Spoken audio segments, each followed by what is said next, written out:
দিনটি ছিল শ্রাবণ মাসের চতুর্থ সোমবার। আমি, আমার জা এবং একটি দেওর আমাদের নিয়ে যাচ্ছিল। দুইজন মিলে আমরা যাচ্ছিলাম পুজো দিতে দাসপাড়া শিব মন্দিরে। মানে ধরো 7:30 কি 8টার দিকে বের হয়েছি আমরা বাড়ি থেকে।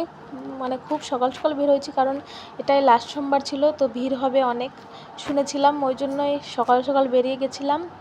তারপর বেরিয়ে গিয়ে দেখি যে ভিড় আছে, মানে মোটামুটি আছে, ভালোই আছে। তারপরে গিয়ে দেখলাম ভিতরে সবাই মিলে জল ঢালছিল। তো জল ঢালার পর আমি যে তখন ভিডিওটা নিব সেই রকম পরিস্থিতিও ছিল না, এত ভিড়ের মধ্যে যে কী করে মানে ভিডিও করব, ওই জন্য জল ঢালার ভিডিওটা করা হয়নি। তারপর একটু 7 পাক, মানে 7 পাক নয় 3 পাকই ঘুরে নিচ্ছিলাম। জানি না কে কত পাক ঘুরো, আমি 3 পাকই ঘুরে নিচ্ছিলাম। 3 পাক 7 পাক ঘুরলেই হয় বলে, যাই হোক। তারপরে ওখান থেকে করে তারপরে কয়েকটা ছবি টবি তুললাম।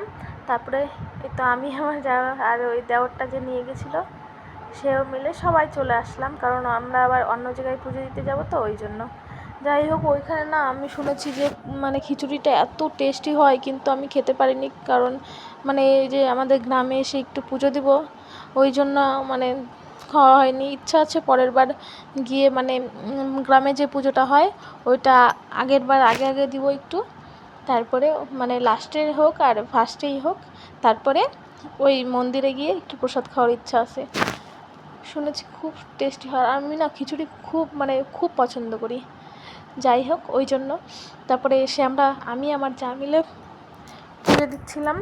সবার লাস্ট হয়ে গেছিলাম, মানে প্রথমেই এসেছি, কারণ আমরা ওখান থেকে এসেছিলাম 10টার দিকে। তারপর এই পুজোটা শুরু হয়ে গেছিলো, মানে গ্রামের পুজোটা শুরু হচ্ছিলো ধরো 3টা কি 4টার দিকে।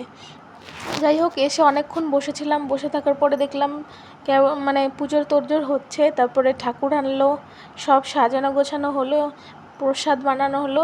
তারপর মানে অঞ্জলিটা দিয়ে তারপর আমি এবার বাড়িতে গেছিলাম একটু। ছেলেটা প্রচুর কান্নাকাটি করছিল, থাকবে না ও। তারপর বাড়িতে রেখে তারপরে ওকে এসেছিলাম জল ঢালার জন্য। তারপরে আমি আমার যা মিলে জল ঢালছিলাম। তারপরে দেখি কি আমার ছেলে আবার চলে আসছে, এই যে দেখো চলে আসছে ওর ঠাম্মির কাছে। তারপরে আমি একটু ঠাকুরকে ভালো করে দেখিয়ে তারপরে ফুল বেলপাতা দিয়ে পুজো দিচ্ছিলাম। আমি জানি না অত নিয়ম কি হয়, আমার মন থেকে যতটুকু পারি আমি অতটুকুই করার চেষ্টা করি।